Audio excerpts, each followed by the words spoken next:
شريك لك لبيك إن الحمد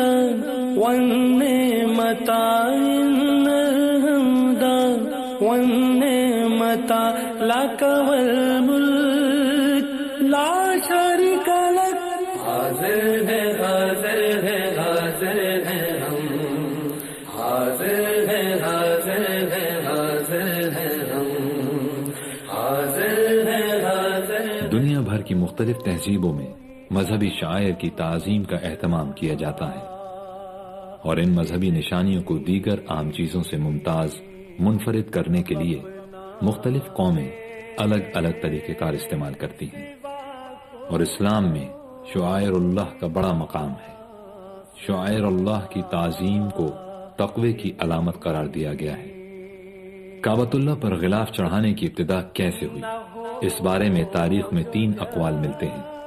کعبے پر سب سے پہلے غلاف حضرت اسماعیل علیہ السلام نے چڑھایا. کعبے پر سب سے پہلے غلاف جناب عدنان جو کہ حضور صلی اللہ علیہ وسلم کے اجداد میں سے ہیں، انہوں نے کعبے پر غلاف چڑھایا.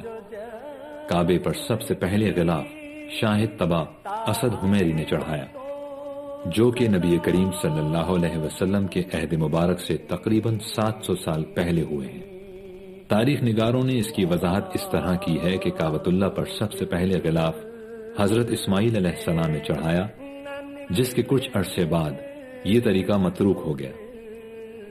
پھر یہ طریقہ جناب عدنان نے جاری فرمایا اور وقت کے ساتھ ساتھ یہ طریقہ بھی ختم ہو گیا. پھر ان کے بعد شاہد طبع اسد حمیری نے یہ طریقہ جاری کیا اور یہ سلسلہ تقریباً 2100 سال سے جاری و ساری ہے. تو پھر دعا ہی نہیں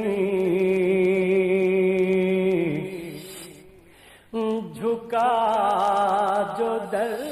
امام ازرقی رحمۃ اللہ علیہ فرماتے ہیں، کعبہ شریف کو بطور غلاف مختلف قسم کے کپڑے پہنانے کے علاوہ قربانی کے جانوروں پر ڈالے جانے والے کمبل، چادریں، یمنی کپڑے کی جھالریں اور ریشمی و اونی چادریں بھی ہدیہ بھیجی جاتی تھیں، جنہیں کعبے پر لٹکا دیا جاتا تھا، اور جو بچ جاتی تھیں انہیں کعبہ شریف کے خزانوں میں جمع کر دیا جاتا تھا.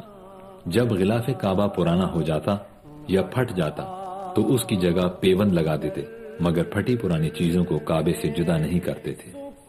امیر المؤمنین سیدنا عثمان بن عفان رضی اللہ عنہ وہ پہلی شخصیت ہیں جنہوں نے سال میں 2 مرتبہ کعبے پر غلاف چڑھانے کی روایت قائم فرمائی.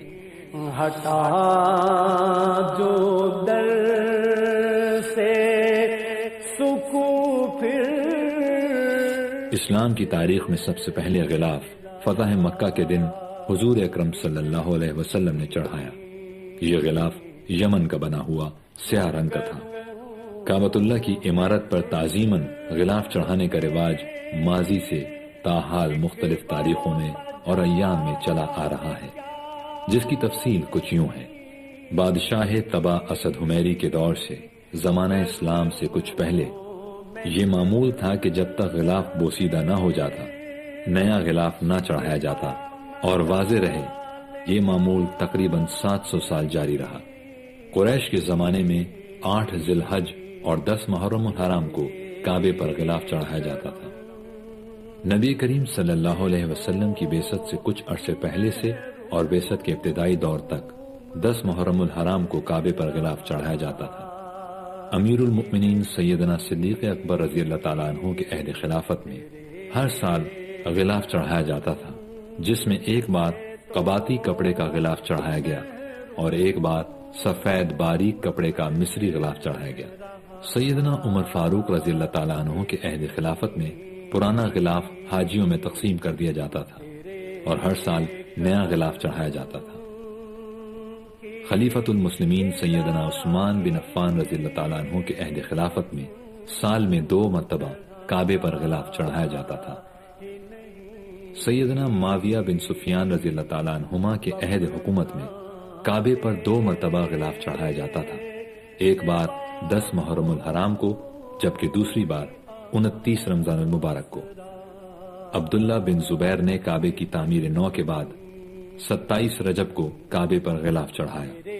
خلفائے بنو امیہ جن کا زمانہ تقریباً 94 سال ہے، یہ ہر سال 2 مرتبہ کعبے کو غلاف چڑھایا کرتے تھے، ایک بار 10 محرم الحرام کو جبکہ دوسری بار رمضان کے آخری ایام میں۔ خلفائے بنو عباس جن کا زمانہ تقریباً 500 سال ہے، ہر سال کعبے پر غلاف چڑھایا کرتے تھے۔ 600 ہجری سے 1401 ہجری تک 8 ذی الحج کی صبح کو غلاف کعبہ چڑھایا جاتا رہا۔ 1402 ہجری تا 1403 ہجری تک 2 سال یکم ذی الحج کو غلاف کعبہ چڑھایا گیا۔ لبیک اللہم لبیک لبیک لبیک اللہم لبیک لبیک لا شریک لک لبیک ان الحمد والنعمت ان الحمد والنعمت لک والملک لا شریک لک۔ حاضر ہے حاضر ہے حاضر ہے ہم، حاضر